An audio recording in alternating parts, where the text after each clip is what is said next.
All right, let's talk about my top 5 favorite credit cards going into 2026. Now, we're not going to be talking about the best bonuses on credit cards. We're not talking about the best ones for the everyday person or what I would advise you get. I'm just talking about what I'm liking right now as I'm using them. So let's get started. Number one, we have the American Express Platinum Card. Okay, all right. I know there's going to be so many people complaining about this card and the high $895 annual fee.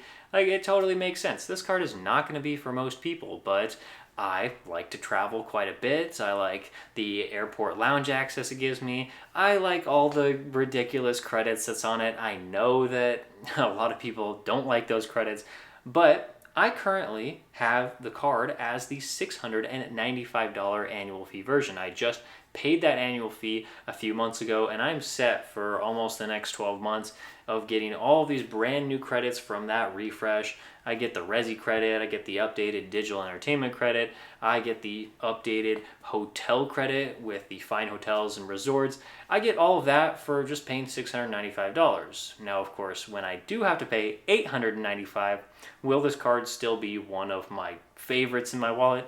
Who knows? But as of right now, I really, really like it. This is in no particular order, but it's just the first card I thought of when thinking about my favorite cards. Card number 2 on this list is the Chase Aeroplan card from Air Canada. Now, a lot of people may not be familiar with this card, but it's quickly becoming one of my favorites.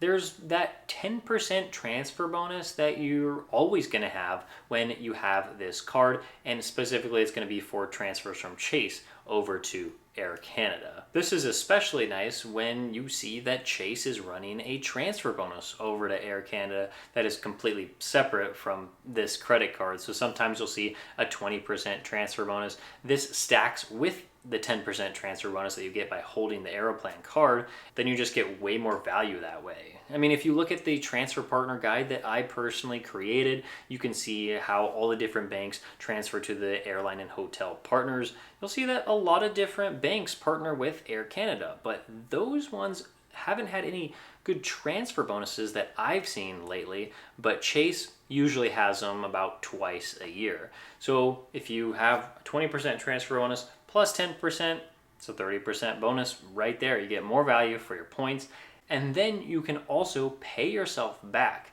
with those points if you choose to do so. You can always book economy or business class flights with your valuable Air Canada Aeroplan points, and I have done that in the past. But now I'm looking at potentially doing pay yourself back at 1.25 cents per point, and if you stack that with the transfer bonuses, then that's going to be even better. This pay yourself back might not last beyond 2025, but I really hope it does.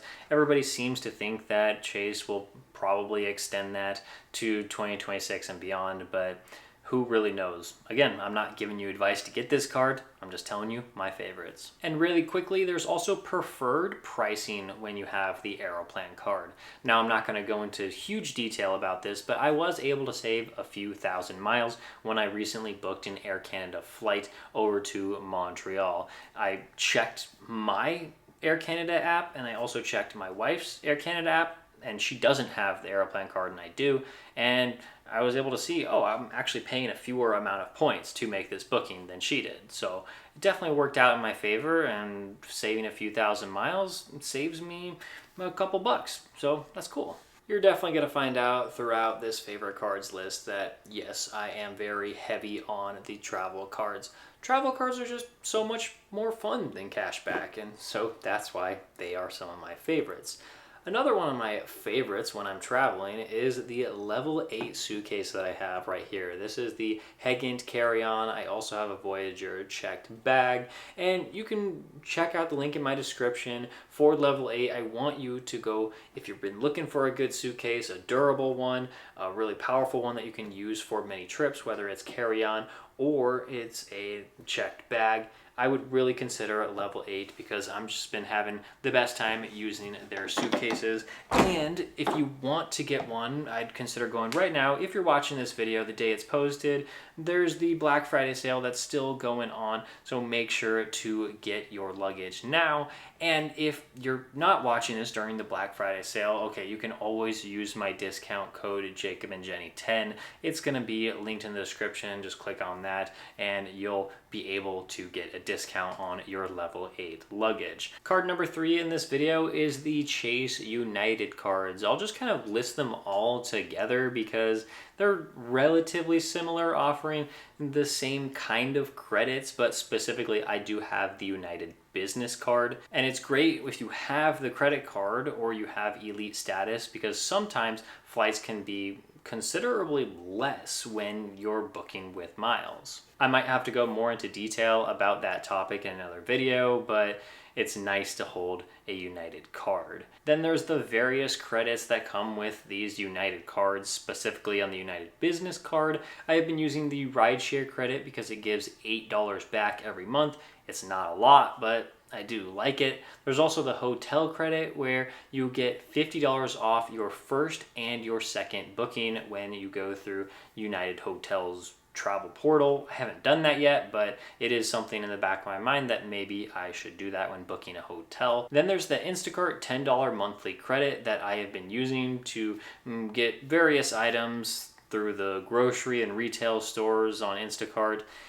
And speaking of Instacart credits, I actually do really like the Ink Cash and the Ink Unlimited from Chase that gives you a $20 credit every month, but those were not included on this list because I really only use those cards for that benefit. Then we have the Chase IHG Premier card. Yes, my third Chase card in a row, and non-transferable currency card. These are a lot of airline and hotel cards, but hey, it's just what is sticking out to me in my wallet. So the IHG Premier card, I love it so much for the 4th night free when using points. So on the website, it's going to say something like, it was redeem for 3 nights and get the 4th night free. And I can stay at any IHG hotel practically in the world as long as it's available with points. And then I can only have to pay for 3 nights if I'm staying for 4. So I really like staying for 4 nights in various cities around the world, and I get basically a 25% discount whenever I'm doing that. I have a ton of points from just my various signups of IHG cards. There's the personal card, the business card, and my wife also signed up for an IHG card. So we have a ton of IHG points, but you can also buy IHG points at half a penny each whenever you want to do that when IHG is running a sale, which they often do throughout the year. They have multiple sales that you can take advantage of and get a ton of IHG points that way. They also have on the IHG Premier card a free night award every single year that's deposited into your account that you can use for many properties up to 40,000 IHG points per night. But I don't really love that because I just like having the points instead of free night certificates. But the 4th night free one is such a huge benefit. Card number 5 on this list is going to be the Delta cards. You can really get any of them, kind of just like the United cards, but specifically I have the Delta Gold Business card. This one is great for 2 features. I love Takeoff 15 because I can get lower award pricing for Delta flights than anybody else could if they don't have the credit card. I initially just got this card because I was like, oh, it's a really nice welcome offer. And so I have a ton of Delta miles just sitting in my account. But now that I'm starting to travel closer to home, now that I have a baby, it's actually working out really nice to see which flights I can go to traveling to Delta hubs or having a layover through them. Like I was talking about with my trip to Canada, I was potentially going to use Delta Sky Miles to make that booking, but it didn't end up working. But I still really liked using the card and having that perk. And then also they have the Delta Stays credit. My specific card has a $150 Delta Stays credit every year where you can just book a hotel through the Delta portal. And in my opinion, this is way better than the $50 credit twice that the United card has. It's just book one hotel worth $150 or more and you'll get all of that value back. So those are my 5 cards that I'm really liking. Yes, I left off any Capital One cards, any Citi cards.